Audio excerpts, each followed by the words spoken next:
Mechanical base assembly सबसे नीचे ये जो बेस है इसमें फिट है। क्या लगी हुई है? वो अभी जब बेस खोलेंगे तब दिखाएंगे मैकेनिकल मशीनें लगी होती। अभी आपके सामने क्या है सीपी असेंबली। ये सीपी असेंबली बोली जाती है, कंट्रोल पैनल असेंबली। इसमें क्या क्या होता है? Wash timer, wash selector, drain और स्पिन टाइमर।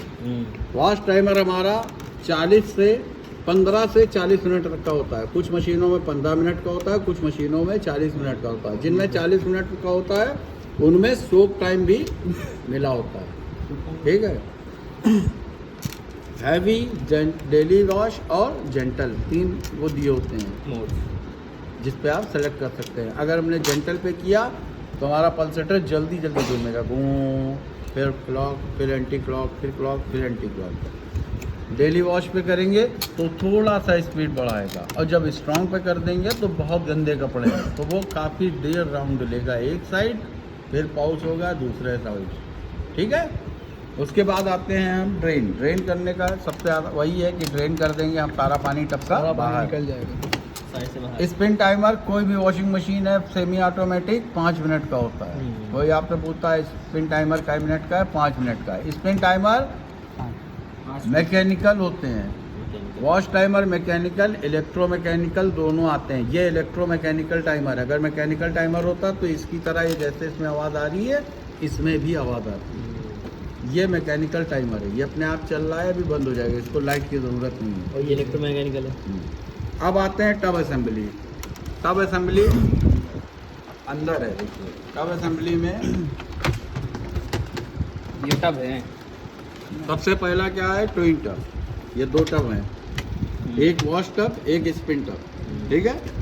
और उसके बाद मैकेनिकल असेंबली इसके नीचे लगी होती है, पल्सेटर लगा है, पल्सेटर के नीचे मैकेनिकल असेंबली। ठीक है। स्पिन बास्केट, इसी में बैलो होता है इसके नीचे, और बाकी बेस असेंबली में आपका वो लगा होता है। ये हमारा लगा हुआ है वाटर लेवल सिलेक्टर, कितना हमें पानी रखना है मशीन में उस हिसाब से इसको सेलेक्ट कर देंगे, उतना ही पानी मशीन में रहेगा। ये लिंट फिल्टर लगा है, जो आप लोगों ने लिखा है लिंट फिल्टर, वो हटाने का। इसमें जो है इसमें सारे लिंट आके भर जाएंगे, और इसको यूँ खोल लेंगे हम लोग। लिंट मतलब गर्दा गर्दा तागे इसके अंदर सब जमा हो जाता है। इसको निकाल के हम फेंक देंगे, धो के फिर से इसको वही क्या बोलते हैं इसको? Lint collector. ठीक है। पल्सेटर खोलिए। चलो अब फाइनली तुम्हारा काम। ये वॉश सेलेक्टर और वॉश टाइमर ये बंधा हुआ है। इलेक्ट्रो मैकेनिकल टाइमर है। ये हमारा स्पिन टाइमर है, ये मैकेनिकल टाइमर है। ये बजर लगा हुआ है। ठीक है। बजर को 2 तार आए हुए हैं, बजर लगा हुआ है। ठीक है। जब और ये ड्रेन सेलेक्टर है। क्लियर है ना? ये आपका लिड स्विच लगा हुआ है। ये लिड स्विच का काम क्या होता है? जब हम इस डोर को खोलते हैं तो ये देखिए कनेक्शन हट गए, वो धीरे धीरे ये बंद हो जाएगा और ब्रेक भी लग जाते हैं। इसको बंद करेंगे, ब्रेक लगाने के लिए ये लगा हुआ है। हाँ। नीचे देखिए मैकेनिज्म पूरा, जैसे ही हम खोलेंगे मैकेनिज्म नीचे गिर जाएगा, ब्रेक ये ब्रेक पड़ जाएंगे। और ये सप्लाई काटने के लिए सप्लाई काटा, ये इमरजेंसी, ये इमरजेंसी ब्रेक भी इमरजेंसी। ठीक है। क्लियर है जी? जी सर।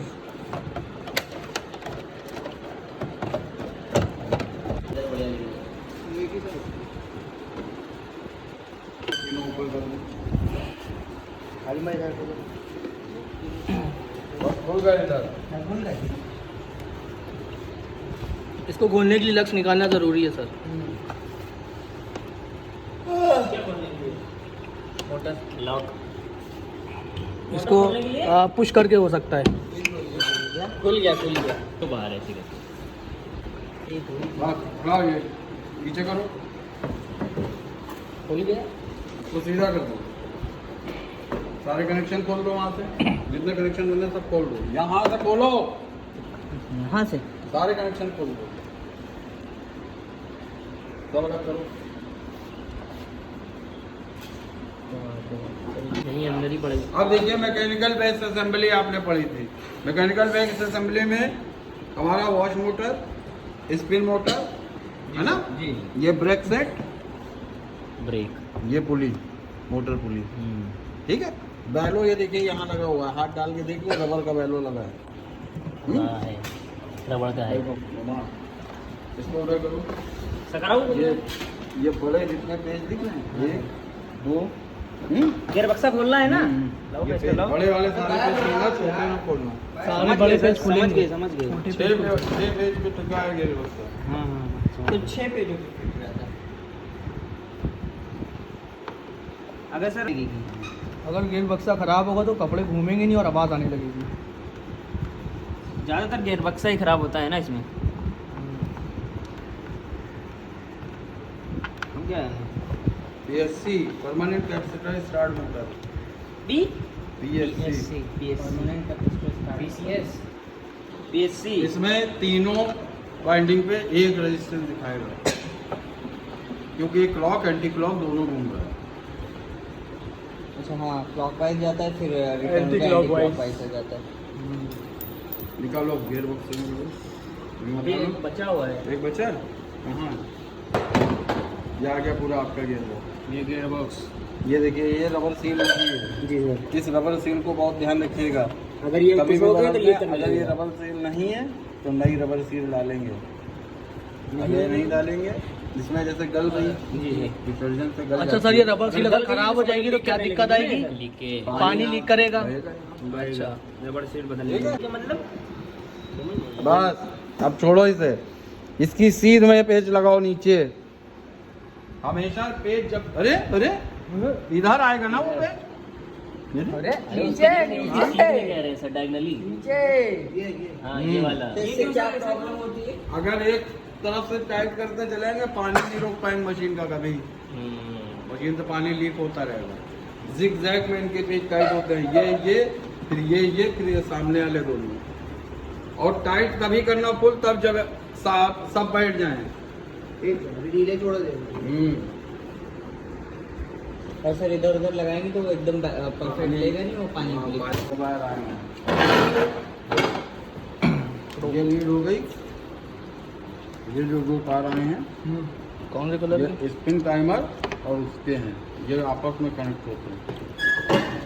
लीड स्विच और स्पिन टाइमर, ठीक है। इनको समझ में नहीं आ रहा है सर। कैसे पता चलेगा स्पिन के तार कौन से हैं और उसके कौन से? रुक जाओ ना, थोड़ा सा सुलझा ले यार, रुक जाओ। नीला वाला तार नीले में। ये देखिए, ये स्पिन के हैं और ये आपके वॉश टाइमर के हैं, ठीक है। एक ये स्पिन टाइमर में जा रहा है, ठीक है। ये स्पिन मोटर में जाएगा तार, ये न्यूट्रल जा रहा है डायरेक्ट स्पिन टाइमर में। ये लीड स्विच का तार आपस में कनेक्ट है। लीड स्विच और टाइमर कि जब हम बटन खोलते हैं तो सप्लाई मोटर को बंद हो जाती है, ठीक है। ये हमारे वो 4 तार वॉश टाइमर के। क्यों? ये इलेक्ट्रोमैकेनिकल टाइमर है। इलेक्ट्रोमैकेनिकल इसमें 4 तार आए हैं। अगर मैकेनिकल टाइमर होता तो 3 तार आते, 3 तार आए होते। ठीक है।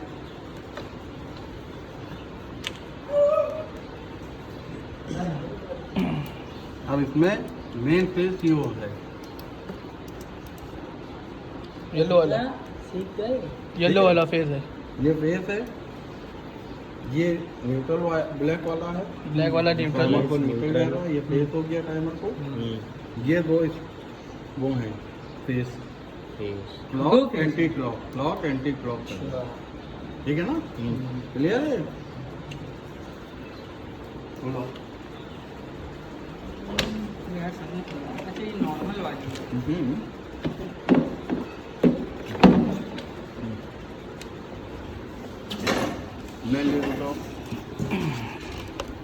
मेन लीड का है फेस और न्यूट्रल। ये ब्लैक न्यूट्रल है, येलो फेस है। येलो फेज है। स्पिन टाइमर को हमें न्यूट्रल देना है ना जी। स्पिन टाइमर से तार ले ब्लैक को लिया। लगा ये देंगे। ब्लैक आ गया। ब्लैक से ब्लैक नहीं याद किया जाता है, अच्छा। न्यूट्रल और ये। अगर वहाँ कलर अलग मिल गया क्या करोगे? एक ये इसको न्यूट्रल हो गया, एक टाइमर स्पिन टाइमर का न्यूट्रल आ जाए। एक ये आ गया, वॉश टाइमर का न्यूट्रल, वॉश टाइमर का न्यूट्रल, स्पिन टाइमर का न्यूट्रल, दोनों फेस मेन लीड का न्यूट्रल, जी। वॉश टाइमर, स्पिन टाइमर, ठीक है। दोनों का न्यूट्रल इसमें मिलेगा, न्यूट्रल और मेन वॉश टाइमर का न्यूट्रल, वॉश टाइमर का न्यूट्रल, ठीक है, न्यूट्रल को आपस में बांध दिया, चारों को चारों ठीक को। है। ये 4 न्यूट्रल आपस में कनेक्ट हो गए। कौन कौन सा है? और ये न्यूट्रल होता है चालू, स्पिन न्यूट्रल, स्पिन की मोटर का न्यूट्रल, वॉश न्यूट्रल है, वॉश न्यूट्रल है, इधर से दीजिए आ रहा है वो स्पिन टाइमर को जा रहा है। वही स्पिन टाइमर, स्पिन मोटर और वॉश अब मोटर। पहले स्पिन कंप्लीट कर लें। जी देखिए 2 तार हैं, इसमें 4 तार होते हैं। कंडीशन में 4 तार। यहाँ पर लिखा होता है कौन से 2 तार स्पिन के लिए, कौन से 2 वॉश के लिए, ठीक है ना। वॉश का हमेशा जो भी तार होंगे वो हाई एम्पियर, हाई उसका वो होगा कैपेसिटर वॉश में, और स्पिन में कम का होगा। 9-5 का है तो 9 वाला वॉश के लिए है और 5 वाला स्पिन के स्पिन के लिए, लिए। क्लियर। स्पिन अब कम बहुत हमें ज़्यादा। स्पिन को कनेक्शन देना है, तो हमने पहले क्या पकड़ा, न्यूट्रल लिए, न्यूट्रल दो फेस, फेस येलो कलर का फेस है इसमें। हाँ तो हो जाएगा, कल हो जाएगा 25 तारीख का। ये हमारा स्पिन है। मोटर का, स्पिन का वॉश का जोड़ रहे हैं ना। स्पिन मोटर का, स्पिन वॉश, वॉश कहाँ है, स्पिन स्पिन कैपेसिटर का है हाँ और स्पिन मोटर का है। ये मेन लीड के बेस है, मेन भी। ये वॉश टाइमर का बेस आ गया, क्लियर है ना। जी। 4 तार यहाँ, 4 तार नहीं, यहाँ भी चारों फेस एक साथ आ गए, हम्म? है ना सर। हम्म। फेस चारों एक साथ आ गए। ये 4 फेस हो गए, 4 फेस हो ठीक गए। है। अब बचा ये वायर, ये स्पिन के स्टार्टिंग में चला जाएगा, स्टार्टिंग में चले जाएंगे। ठीक है, स्टार्टिंग में चला गया, ठीक है। अब आपका बचा न्यूट्रल, बेस न्यूट्रल आ रहा बचा। है, न्यूट्रल देना है, न्यूट्रल देना है, न्यूट्रल टाइमर में देना है। ये देखिए ये आ रहा है टाइमर से, टाइमर से वापस, टाइमर से आ रहा है, जो कि ये न्यूट्रल हो ऑन ऑफ करेगा जो अब टाइमर के जरिए स्पिन, स्पिन मोटर आपका पूरा चलने लगा, चलने लगा। ठीक है। अब हमें वॉश मोटर को चलाना है। वॉश मोटर को हम न्यूट्रल दे चुके हैं, जी न्यूट्रल न्यूट्रल हमने ये मेरा दे दो। वॉश मोटर को दे दिया। अब हम क्या करेंगे, ये दोनों वो हैं वाइंडिंग, दोनों मोटर के तार, कैपेसिटर, कैपेसिटर के भाई। कैपेसिटर के तार हैं, नहीं मोटर ये के, मोटर के तार हैं और ये 2 कैपेसिटर ये के 2 तार हैं, कैपेसिटर हैं। ठीक है। अब हमें कैपेसिटर क्या करना, एक वाइंडिंग इस पे दे दी, न्यूट्रल में, न्यूट्रल नहीं है, इस फेस। पे दोनों पे फेस आएगा। अच्छा, एक वाइंडिंग ये आ गई और एक कैपेसिटर का तार और एक वॉश टाइमर का तार, कैपेसिटर और वॉश टाइमर। क्लियर है। Yes, sir। 3 तार ये हो गए। अब बचा एक वाइंडिंग और, बाकी के 3 जोड़ देंगे यहाँ से।